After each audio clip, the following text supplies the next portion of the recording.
బావగారు, అత్తారింటికి వెళ్తున్న ఆడపిల్ల ఏమిటా కన్నీళ్లు? మొహం మీద కాస్త చిరునవ్వు పెట్టుకోండి. చంద్రశేఖరరావు గారు, చంద్రశేఖరరావు గారు. అబ్బా, శుభవాన్ని కొడుకుని కోర్టుకు తీసుకెళ్తుంటే కుంటికాలేసుకు ఎదురొచ్చావేంటయ్యా? అయ్యో, మన బ్రతికే కుంటున్నట్టుగా నడిచేటట్టుగా ఉందండి. ఏమిటి? హైకమాండ్ నుంచి పరిశీలకుడు వచ్చాడు. కమిటీ మెంబర్లు అందరూ మన పార్టీ ఆఫీస్ లో కూర్చుని ఉన్నారు. తమను అర్జెంట్ గా తీసుకురమ్మన్నారు. పంపతీసి ఈ గొడవ గురించి కాదు కదా? అయితే మాత్రం ఏంటంటే, మీరు మీటింగ్ నుంచి తిరిగి వచ్చేదానికి మీ అబ్బాయిని నిర్దోషిగా పట్టుకొస్తాంగా. బాగా చెప్పావయ్యా. పదవయ్యా కుంక. చూడండి, వచ్చేటప్పుడు అబ్బాయికి దండలు వేసి ఊరేగింపుగా తీసుకురండి. బాబు, నువ్వేం భయపడకు, మన వాళ్ళంతా ఉన్నారు. లేదు సార్, ఇదంతా ప్రతిపక్షాల కుట్ర. ఇందులో విదేశీయుల హస్తం కూడా ఉందని నాకు గట్టి నమ్మకం. ఆత్మహత్యను హత్యగా నిరూపించి నన్ను, నా పరపతిని సర్వనాశనం చేయాలని కుట్ర పన్నిన వాళ్ళ మాటలు నమ్మి ఇంత కఠినమైన నిర్ణయం తీసుకోవడం ఏమీ సమంజసంగా లేదు. చంద్రశేఖరరావు గారు, ఇది కేవలం నా నిర్ణయమే కాదు, పార్టీ తీర్మానం. సమాజాభ్యుదయమే లక్ష్యంగా పెట్టుకున్న మన పార్టీలో వ్యక్తిగతమైన నిందలు పడుతున్న మీలాంటి వాళ్ళు ఉండకూడదన్నది కమిటీ తీసుకున్న నిర్ణయం. అసలే అపనిందలతో తల మునకలై ఉన్న రావు గారిని పార్టీ నుంచి బహిష్కరించడం అక్రమం, అన్యాయం అని నేను నొక్కి వక్కాణిస్తూ విన్నవిస్తున్నాను. మీ విన్నపాలు ఏమైనా ఉంటే హైకమాండ్కి మనవి చేసుకోండి. ఆయన్ని పార్టీ నుంచి తొలగించిన పత్రాలు ఇవ్వడానికి మాత్రమే నేను ఇక్కడికి వచ్చాను. సెలవు. అంతా సర్వనాశనం అయిపోయింది. నా పరపతి, పలుకుబడి అంతా సర్వనాశనం అయిపోయింది. భార్య బిడ్డల కంటే ప్రేమగా చూసుకున్నా నా పదవి పోయాక నేను ఎలా బతికేది? నా ప్రజల మొహం ఎలా చూసేది? అబ్బా ఊరుకోండి. ఊట నూనెలో ఇచ్చినప్పుడల్లా గిలగలాడిపోతారేంటి? పెళ్ళం పోతే ఇంకో పెళ్ళారు అట్లా, అట్టగా పార్టీ పోతే ఇంకో పార్టీ. మీరేమైనా శీలవంతులైతే కదా? అది కాదండి బాబు, పదవి పోయిన నాయకుడికి బజారు పడ్డ ఆడడానికి తేడా లేదండి బాబు. ఇక కుక్కలు చెప్పిన విస్తారులే మా బ్రతుకులు. సత్యం, ఫోన్ కూడా మోగింది. హలో, ఎవరండి? అక్కడ ఎంపీ చంద్రశేఖరరావు ఉంటాడు, పిలువు. లేదే. ఉంటాడు చూడవయ్యా, సోఫా కిందో కట్టెన్ చాటునో ఉంటుంటాడు. నా పేరు రవని చెప్పు, వస్తాడు. ఆడే రవిగఢ్ మా జబర్దస్తిగా మాట్లాడుతున్నాడు.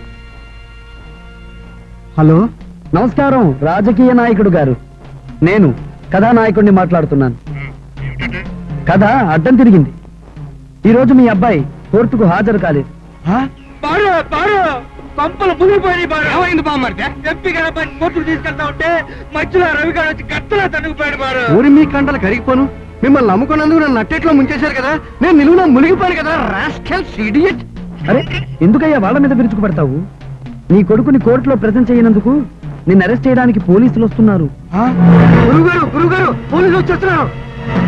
నువ్వు తలుపులు మూసేరా. మీరు దొరుకుతామని పారిపోండి. ఏం చేసావు నా కొడుకుని? నా కొడుకుని ఏం చేశావు? డాడీ, నన్ను వద్దు, వాడిని ఏం చేయొద్దు, వాడిని ఏం చేయొద్దు. నేనేం చెయ్యను. నువ్వు వెంటనే పారిపోలేదనుకో, కటకటాల వెనక్కి వెళ్ళి కన్నీళ్లు పెట్టుకోవాల్సి వస్తుంది. అప్పుడు మన ఇద్దరి మధ్య జరిగిన ఛాలెంజ్ నీకు పోలీసులకు మధ్య మారిపోతుంది. పైగా మా బాబా మీ మీద మంచి కసిగా ఉన్నాడు, అస్సలు వదిలిపెట్టడు. హలో హలో హలో, మీరు పారిపోండి. మీ కొడుకు ఎక్కడున్నా ఎదిగి తెచ్చే పూసి నాది. తేడా వస్తే మట్టలే. ఇలా నేను నమ్ముకునే సర్వనాశనం అయ్యానయ్యా. పారిపోమంటే ప్రశ్నలు ఎత్తవేంటయ్యా మొగుడా? నువ్వు పారిపో. నువ్వు పదవయ్యా. బొమ్మర్దే, ఇవాళ మన రౌడీ కులానికే తలవంపులు వచ్చేట్టు. ఒక్క కుర్ర నాయాలు మనందరి చేత కబడాడించేస్తున్నాడు. చిల్లు నాయాలు, నీ కూతురు మూలంగా నా కొంపలో కలరా వచ్చి పడ్డదిరా. అది క్లబ్బులో గంతులేయటం మానేసి కోర్టులో తైతెక్కలాడింది. దాన్ని ఏం చేయకండి. ఎలాగైనా దాని మనసు మార్చి అది మన తరఫు సాక్ష్యం చెప్పేలా నేను చేస్తాను, ప్లీజ్. అయితే దాన్ని తీసుకురా. తేడా వచ్చిందో మంటర్లే, ఆల్ మటర్స్. అటు పదవయ్యా, త్వరగా పద. అమ్మా, కుంక, నువ్వేనా రౌడీ వదలు నమ్ముకోమని చెప్పింది? అబ్బా నేను కాదండి, ఆ శేషగాడు. అమ్మా, ఏమిటయ్యా నరాల్లో బలం పోతున్నట్టుంది? భయం వేసినప్పుడు అలాగే ఉంటుందండి. మొట్టమొదటిసారి మా ఆవిడ నా ఒంటిపై చేసినప్పుడు నాకు కూడా ఇలాగే నరాలు జివ్వులు లాగి భయం వేసి డ్యామును పడిపోయానండి. ఏమిటయ్యా ఇది?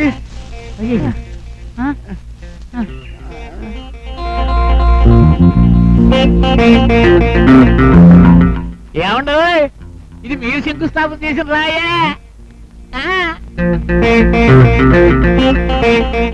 రాయలసీమకు నదీ జలాలు పంపిస్తామని శంకుస్థాపన చేశారే, ఆ రాయే ఇది.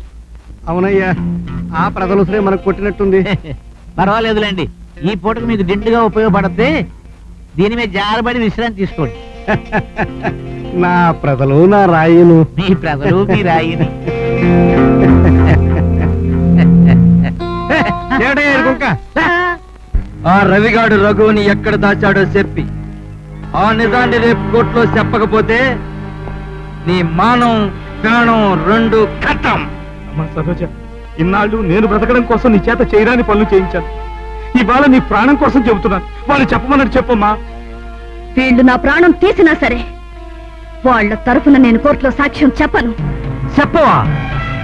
ప్రాణం పోయినా చెప్పవా? మరి మానం పోతే?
రఘు అనే నేను ఎవరి ఒత్తిడికి లొంగకుండా నా మనస్సాక్షి చెప్పినట్లు ఇస్తున్న వాంగ్మూలం ఇది. నా భార్య నా కారణంగానే చనిపోయింది. రాజేశ్వరి! అమ్మా రాజేశ్వరి, ఘోరం జరిగిపోయిందమ్మా, అన్యాయం జరిగిపోయింది. ముందు మీరు పైకి రండి అమ్మా, ఈ దారుణాన్ని చూడండి అమ్మా, రండి, త్వరగా రండి అమ్మా. ఏమైంది పిన్ని? ఏం జరిగింది? రా అమ్మా, రా, వచ్చి చూడు.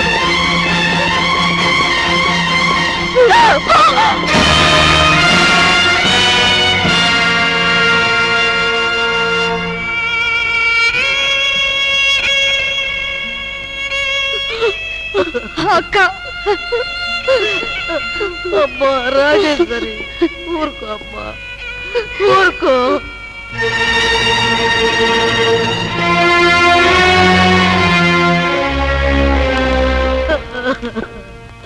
అమ్మా, నా మూలంగానే మోహన్ జైలు పాలయ్యాడు. నిన్న కోర్టులో కేసు చూశాక మోహన్కి ఉరిశిక్ష పడక తప్పదనిపించింది. అందుకే మోహన్ మెడకు ఉరితాడు తగిలించే లోపుగా నేను ఉరిపోసుకుని చచ్చిపోవాలని నిర్ణయించుకున్నాను.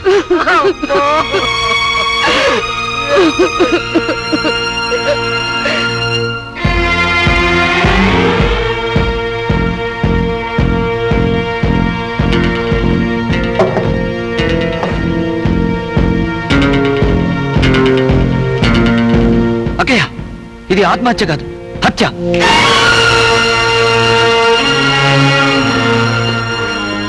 న్యాయానికి పై చెయ్యి అవుతుందన్న కక్షతో ఆ దుర్మార్గులు సరోజను చంపి ఆత్మహత్యగా చిత్రీకరించాలని చూస్తున్నారు. రాజేశ్వరి! రాజేశ్వరి! రాజేశ్వరి! రాజేశ్వరి! ఏమైంది? ఏమైంది? ఏమైంది నా సరోజకు?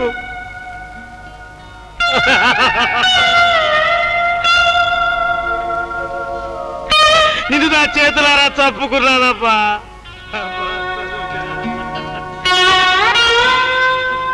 రాజేశ్వరి,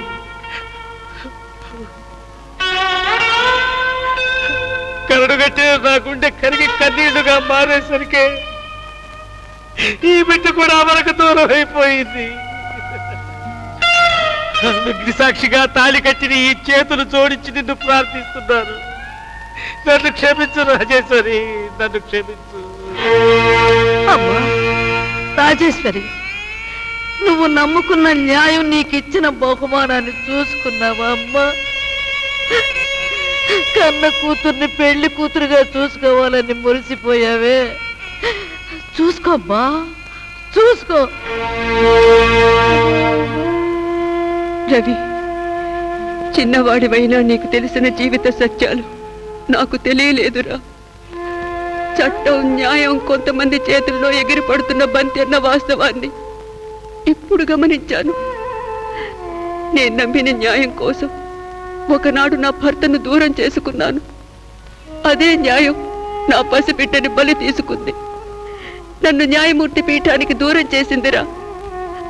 మళ్ళీ ఈనాడు చెయ్యెత్తి ఎదిగిన బిడ్డను కూడా బలి తీసుకుని నన్ను గొడ్రాళ్ళు చేసిందిరా. గొడ్రాళ్ళు చేసింది. రవి, న్యాయం దుష్ట రాజకీయ కబంధ హస్తాల్లో చిక్కినంత కాలం దానికి విముక్తి లేదురా. ఎవరు న్యాయాన్ని పొందలేరు, ధర్మాన్ని గౌరవించలేరు. అక్క, మన చేయి దాటిపోయిన ధర్మాన్ని అధర్మంగానైనా తిరిగి తీసుకొస్తాను. మన గడప దాటిపోయిన న్యాయాన్ని అన్యాయంగానైనా లొంగ తీసుకొస్తాను. ఆ దుష్ట రాజకీయ శక్తులు ఆట కట్టించి వాళ్ళ రక్తంతో నీ కన్నీళ్లు తుడుస్తాను. ఇదా నువ్వు చేసిన ఘనకార్యం? ఆ డాన్సులు తప్పితే నాకే వస్తుందయ్యా. ఆ రవిగాడు నా కొడుకుని ఎక్కడ దాచాడో తెలుసుకుని వాడిని విడిపించి తీసుకురా. ఎక్కడ వెతుకుతాడండి పాపం? అసలు ఆ రవిగాడు మీ అబ్బాయి ప్రాణాలు ఉంచాడు, ఓడగొట్టాడు. ఇంకా నేను చంపుతా. కింకంగారు బాబు, వాడు నేనేం చేయలేదు కదా. నా దగ్గర వాంగ్మూలం తీసుకున్నాడు. కింకంగారు, సరస్వతి నేనే చంపాన్ని బలవంతంగా ఈ టేప్ రికార్డులో చెప్పించాడు. ఇంకా చూస్తావరా? క్యాసెట్ తీసి తగలెట్టి. ఇది మన రాజ్యం. మన పర్మిషన్ లేకుండా ఎవడో ఇక్కడికి రాలేడు.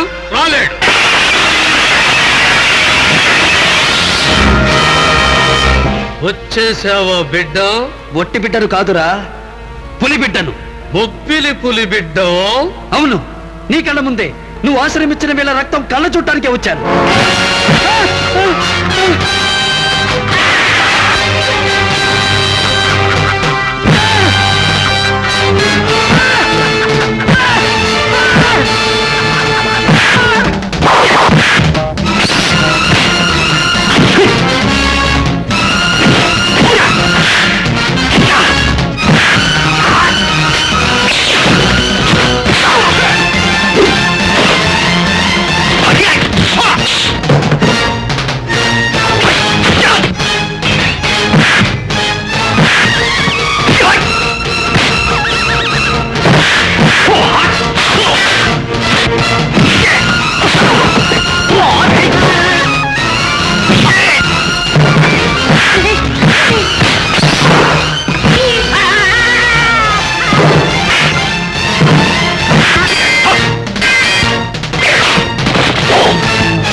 తన భార్య తన మూలంగానే మరణించిందని ముద్దాయి రఘు పశ్చాత్తాపంతో అంగీకరించటం వల్ల హత్య ఉద్దేశపూర్వకంగా కాకుండా ఉద్రేకంలో యాదృచ్ఛికంగా జరగటం వల్ల ముద్దాయి రఘుకి ఐపీసీ 302వ సెక్షన్ ప్రకారం యావజ్జీవిత కారాగార శిక్ష విధించడమైనది. స్వార్థ రాజకీయాల కోసం అనేక అక్రమాలు చేసి తన కొడుకుని కాపాడుకోవటం కోసం పరోక్షంగా 2 హత్యలు జరగటానికి కారణమైన చంద్రశేఖరరావుకు ఐపీసీ 302వ సెక్షన్ ప్రకారం ఉరిశిక్ష విధించడమైనది. కోటమ్మ హత్యతో ప్రత్యక్షంగా, సరోజ హత్యతో పరోక్షంగా సంబంధం ఉన్న కింగ్ కాంగ్కి ఐపీసీ 302వ సెక్షన్ ప్రకారం ఉరిశిక్ష విధించడమైనది. శబాష్! ఈ దేశంలో తప్పు చేసిన రాజకీయ నాయకుడికి రౌడీ నాయాలకి ఒకటే శిక్షని మా గొప్పగా చెప్పారండి. ధర్మం శరణం గచ్చామి. చంద్రశేఖరరావు వర్గానికి మద్దతునిచ్చిన కనకయ్య శేషులకు ఐపీసీ 324వ సెక్షన్ ప్రకారం చెరి 3 సంవత్సరములు కఠిన కారాగార శిక్ష విధించడమైనది. అమ్మయ్యా, మళ్ళీ ఎలక్షన్ టైంకి బయటకు వచ్చేస్తారన్నమాట. కోటమ్మ హత్యతో ఏ సంబంధం లేని కారణంగా మోహన్ని నిర్దోషిగా భావించి విడుదల చేయడమైనది.